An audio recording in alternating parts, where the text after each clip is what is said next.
So, Tom, I know you and I have talked about how leading others starts with self leadership. Why do you say that that's important? Well, if we don't know where we're going, it's not a good idea to ask other people to come on the journey.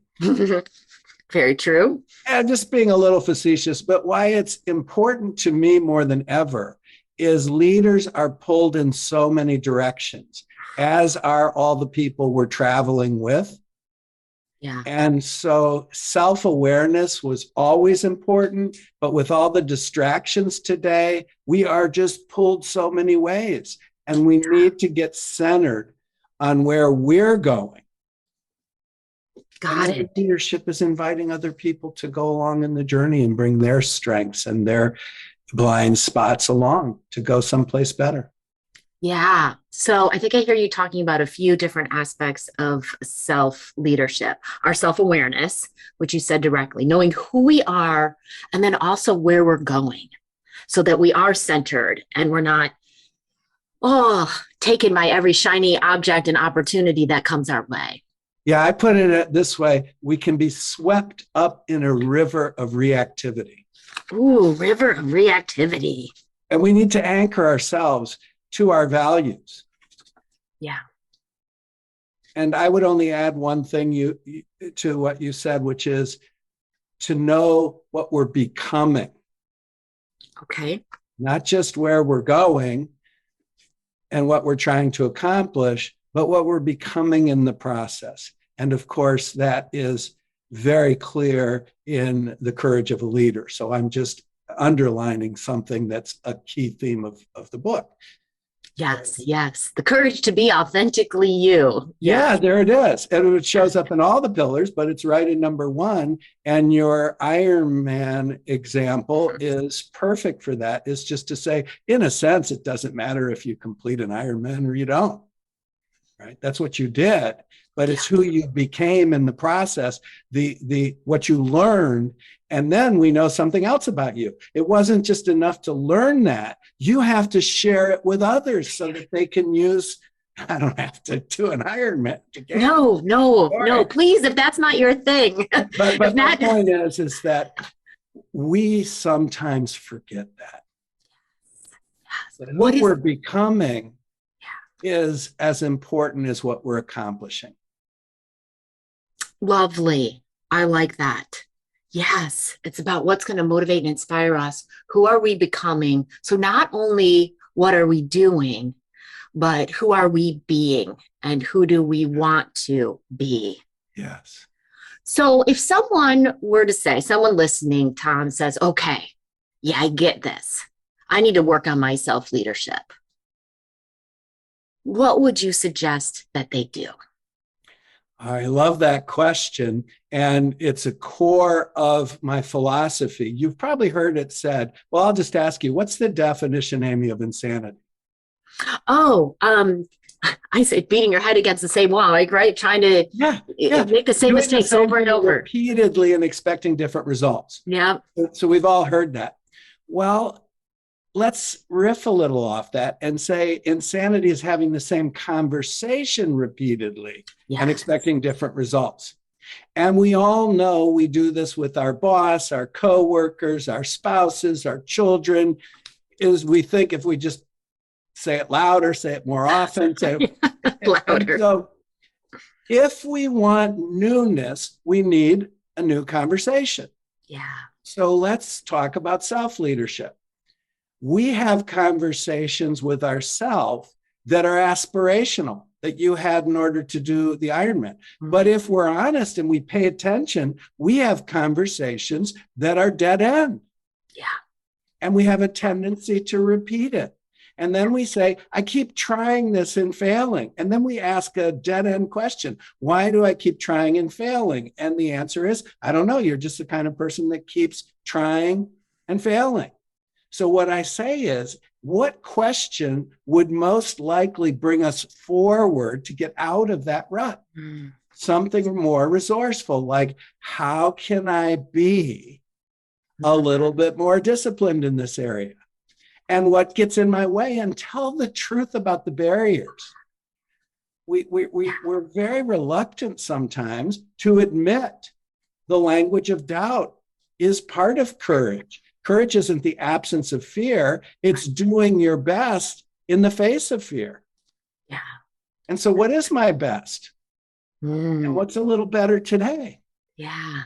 So the short answer to your question is examine your conversations and ask, are they likely to lead me to be that leadership legacy that I set out to be? And if the answer is no, don't beat yourself up. Just ask yourself, how could I shift the conversation?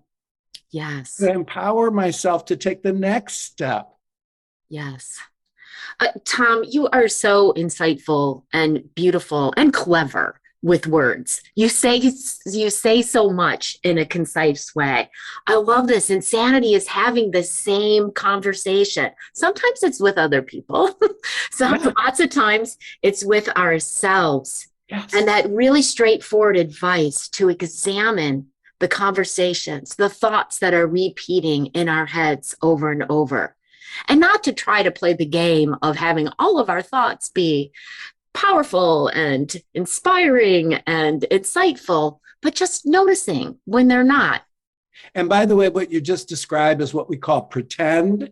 Classical positive thinking is just everything's great, everything's wonderful, I could do that. And the problem is if you don't really believe it, repeating it doesn't help.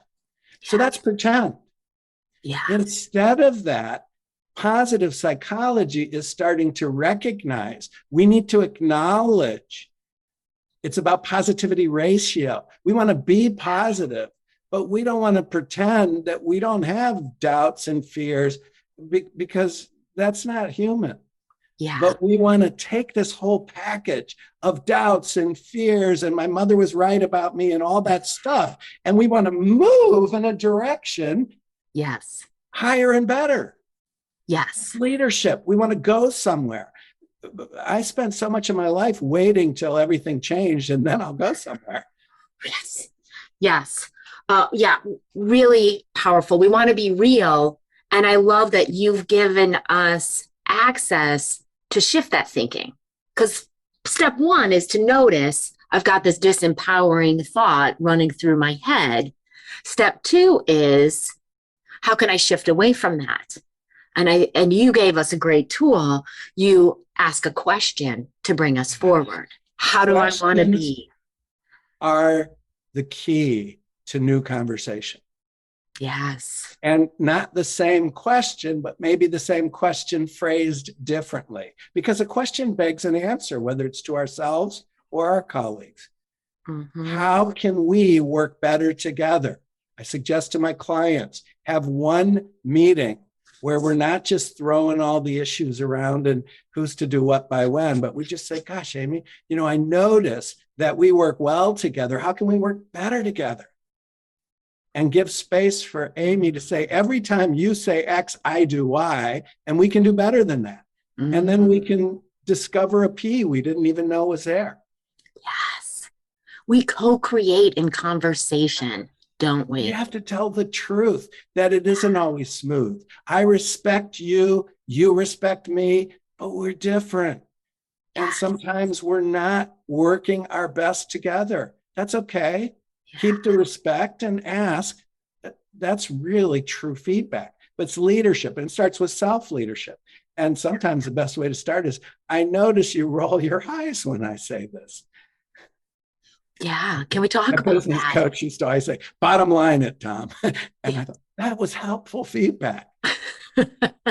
If she said that all the time, I need a little more leash than that. I'm not just a bottom line, but sometimes you need a bottom line. So when she says bottom line at Tom, I said, oh, thank you. Okay. Yes. My mind is swirling on the words curiosity and courage. Having the courage to say what needs to be said, having the curiosity to ask a question that maybe we don't know what the answer might be from ourselves or from a person we're dialoguing with. Yeah, very well said. Yeah. So what can get in our way of powerful self leadership. We've already talked about the doubting thoughts that can come up in our minds because our minds are designed to protect us. So they're going to do that thing. So we're going to have those doubts in our head. Um, what other barriers get in our way? Why don't we all have this um, mastered? Well, I love the question because we are not monolithic. So you're talking about an authentic self. We could call it our highest self, our vision, our legacy, lots of different terms, but let's stick with the term encourage of a leader. You have the legacy self. So in my case, that's Diamond Mind Thomas. And Diamond Mind Thomas is my inner CEO. He is always aligned to the vision of who I am, why I'm on the planet, what I'm trying to accomplish. But let's talk about some other inner brats. There's Slippery Tom. And Slippery Tom says, how can I get out of this? I don't want to work that hard. Yes. And then there's the voice of security. If you call her up, she may say no. You're going to invite Amy to your podcast? Look at her. She's accomplished all this. She's not going to come. Don't waste your time. So Diamond Mind Thomas's job is to give those voices space, but not let them drive the rocket ship. Okay. The inner brats, if you try to get rid of them, you repress them, they're like snipers. They're going to get you. They belong. By the way, the voice of security is very important. We don't want to kick it off. There might be a tiger, in which case I'm not coming to the podcast today. I'm sorry, Right. there's a tiger in my apartment. You need to run. Yes. Yeah. And so, but that voice thinks that there's a tiger everywhere. You're going to fool yourself. What will the neighbors think of you? So the tool that I use in coaching is called processing the butt box. Processing the butt box. Yeah, B-U-T. Yes, the butt box. Yeah. So you're thinking of doing an Ironman. Now it's past tense, but let's go back to when you were thinking of it. I would, but go ahead and give me some of those. Oh, but it's going to take a lot of time. It's going to take time away from my family. What's going to be the impact on my business? There you go. And it's longer than that. Yes. So you could ignore the butt box, or you could call forth the inner CEO who's aligned with the courage of a leader. And you could call those voices forward and enter into constructive dialogue. I love it, Tom. And they say, you're going to give up time with your family. And you say, thank you for that. It is a huge investment of time. And part of the reason I'm doing this is for my family. And I can imagine that hug at the finish line. And they're all so proud of me. So you're borrowing from a brighter future and you're talking to the butts. Yes. And this doesn't get rid of them. It takes away their power. Yes. But they stay on the bus. But you give them space. That's a good idea. Yeah. Yeah. Buckle your seatbelt. We're doing this race. That's okay. Yeah. Okay. And then the only advice I give is never, never, never try to convert those voices. Because their job is not to protect your goals. Mm-hmm. Their job is they seek to protect you, but they seek to protect you in a way that doesn't even look at the goal. So you're writing this book and they're like, you need to get some sleep. Well, getting sleep is important in life, and she's not wrong about that. Mm-hmm. The inner CEO has to say, now is not the time to sleep. We have a vacation scheduled and we're going to catch up on her sleep. You can't expect her to think of that. Mm-hmm. The inner CEO. Now, let's point out why we're calling it a CEO. So when you think about a CEO, their job is to connect to the vision of the organization, to have some goals, and to use the resources wisely. And that's what the inner CEO has to do. Yeah. There are inner resources, and wisdom has short-term and long-term and intermediary, like a good CEO would have. And sometimes you give in and say, some rest right now is a good idea. But that voice, she's going to tell you that rest is the reason you're on the planet. Oh, Amy, you're working too hard. You need to get rest. She's not totally wrong. She just doesn't Right, have perspective. right, right. Oh, I love this. Talking to the butts, letting them be on the bus.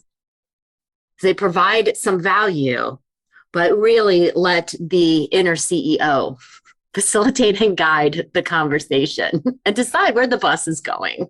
Yeah. And that's my version of trusting the legacy, one of the pillars. Yes. Diamond So, Mind Thomas knows, yeah. but some of the other voices either forget or don't know or don't care. And that's okay.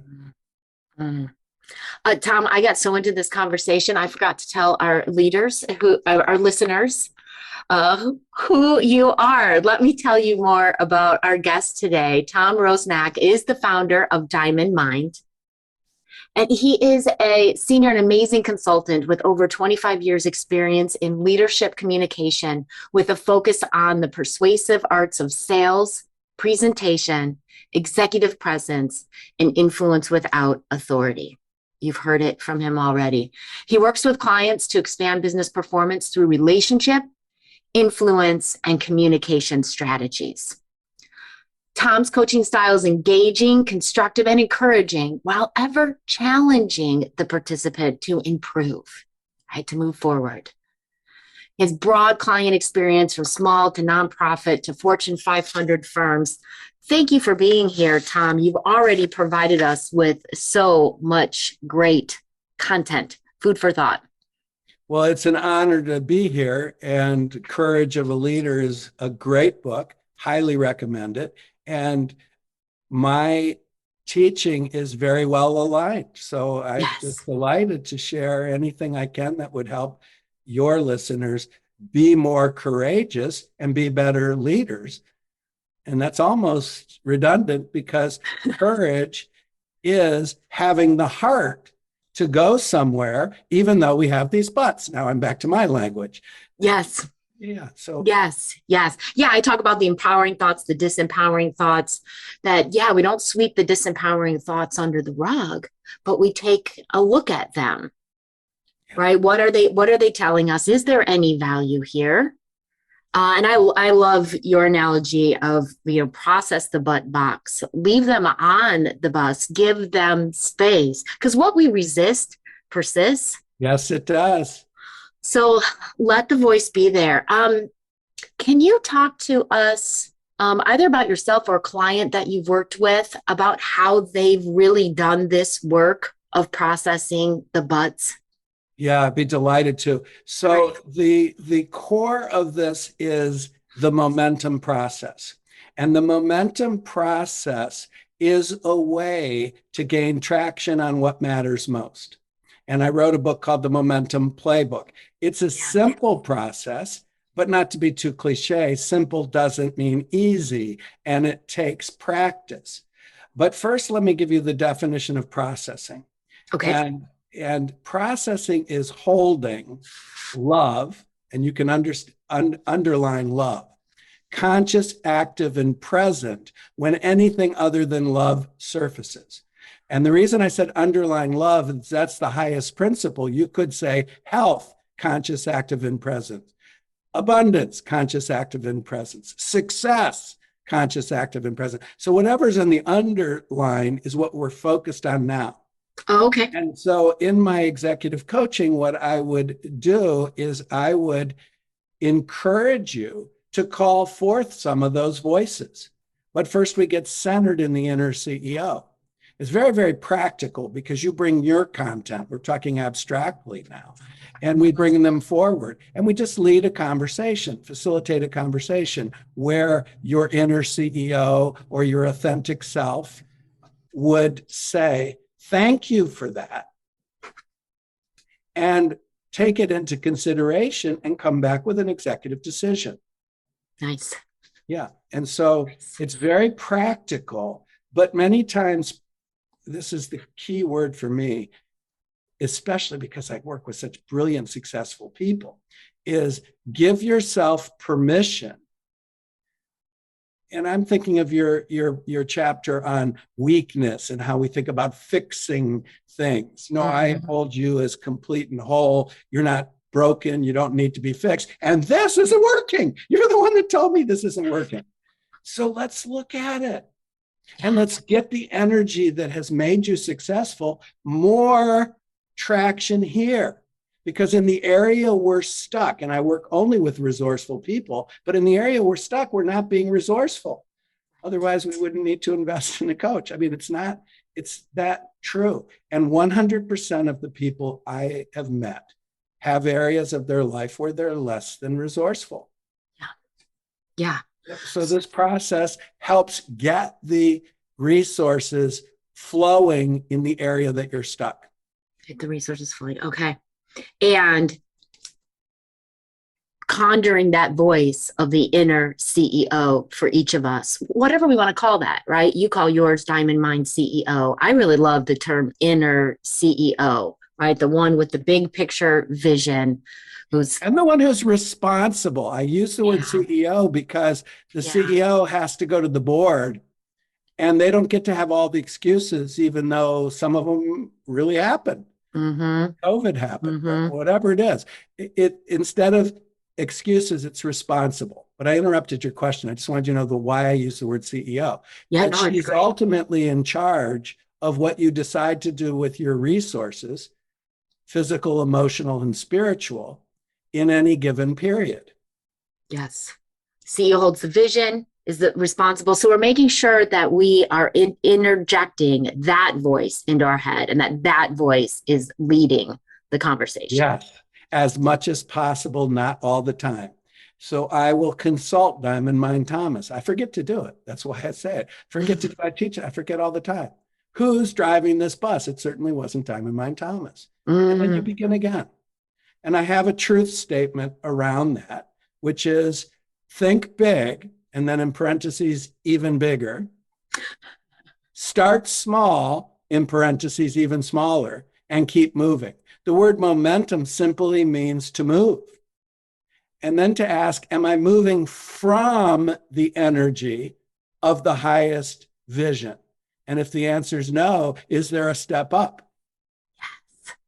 oh, I love this. I'm seeing post-it notes being put on computers around the land, right? Who We is need driving the reminders. bus? We need reminders. Yeah, who's driving the bus right now? What would the inner CEO say? Because and this idea of think big, think bigger, right? Just we're keeping the momentum, we're increasing our influence. Because if we have a big vision, if it's big, we can't see exactly how to get from where we are to get to there. We might see the next couple of steps, but then it gets murky, right? We've got to take those next couple of steps. And that builds momentum, that builds influence. Then the next couple of steps become more clear, right? And we start to patch together that path to the vision. You know it well. That's it. And we don't want to do that. We say, when I have a blueprint, then I'll begin. And that's not leadership. And by the way, there are people that will give you that blueprint, and that's not satisfying either. It's not wrong. So if you go to work for McDonald's, they have all that. Ray Kroc didn't have any of that mapped out. And that's why he gets the billions. And people say it's not fair. I wore the hat and I whistled. Why don't I get the billions? Well, because you had someone else set up all the processes. And it's still valuable. I don't want to be demeaning it, but it's to say that if you want to lead, you have to go somewhere before. The word lead means go before. And first you go in vision, and then you go in steps. And the vision doesn't give you the how to. And I've read a lot of biographies, and they've all said that. I knew I wanted to do it. I believed I could do it. I didn't really know how, but I had a good picture of what that would look like and then created it. Yes, this is really great. Know where we're headed, have a picture of what that looks like. But if we're dreaming big, we don't have the full blueprint. You don't get to have it. And Don't. that's why not many people do it. Yes, because yes, I see leaders all the time playing the waiting game. waiting to have another credential, waiting to have all their colleagues on board, waiting to have the full plan mapped I've got out. 25 years of that, so I don't have to look further than my own tile. That's true. Just to say that entrepreneurial, all those things sound really sexy until you realize that it's vulnerable. Yes. You're creating something that doesn't exist. Yes. When you said that word vulnerable, Tom, I pictured myself on one of those little rickety rope bridges that goes over the canyon, right? And you can see the next two wooden planks, but the next one's not in place yet. Yeah. Yeah. And, I joke about that, but I mean, that shows up as real anxiety, concern, right? We've really got to ground ourselves in that vision. Yes. Using your language, what that inner CEO sees as possible. When I say leadership legacy, right? The purpose of our leadership, what we're bringing to every project and relationship. May I use your language and just add one piece? Absolutely. Permission to do that. I The love it. courage to be bold and create the extraordinary and do just a little bit better with the so-called ordinary. So it's holding it conscious, active, and present, as we said in processing, when the ordinary shows up, and it will. Yes. So you have an awakening. You expect everything to be different.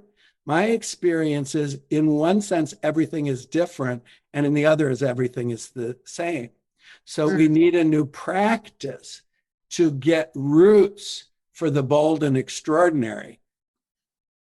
And then what happens is it looks like it shoots up at once. Everybody tells me this, that when you have this breakthrough, it just seems like it happened at once, but you've been putting those roots down for a long period of time. Yes. Yes. Day by day. Yeah. Tom, you have shared so many great things with us. Know what we're becoming. So, first of all, the focus on self leadership, if we want to be powerful in leading others, know who we're becoming, right? Examine the conversations that are going on in our heads so we get ourselves out of that river of reactivity. Questions are the key to new conversations inside of our heads and new conversations with those we're creating with.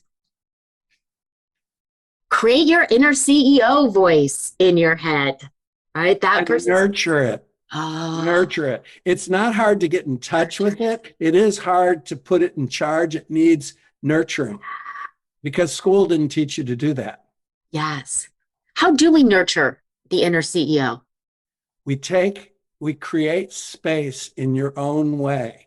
So for me, walking is a big part of it. For some is meditating. We take space, journaling, but we have conversations with our world from the voice that it already has a voice, but it's not used to being lead. So practice. You said it earlier, which was really good. What would the inner CEO say? Best way to find out is give time and write. This is what the inner CEO says. Give the time and the space. Oh, Tom, I'm working with so many leaders right now who are just doing the river of reactivity, and there's so much coming their way, and they're not having the space for the strategic, visionary thinking.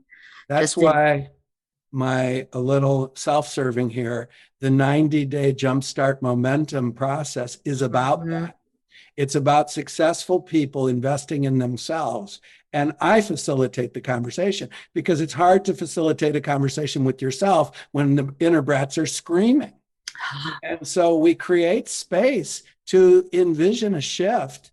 And at the end of 90 days, it's not like you get a whole bunch of results, but there's a person in charge that wasn't in charge at the beginning. And it's a nice period. If you look at companies, they do quarters. It's a nice little chunk of time to say, yeah, during this time, every 2 weeks, we're going to have a conversation with the inner CEO.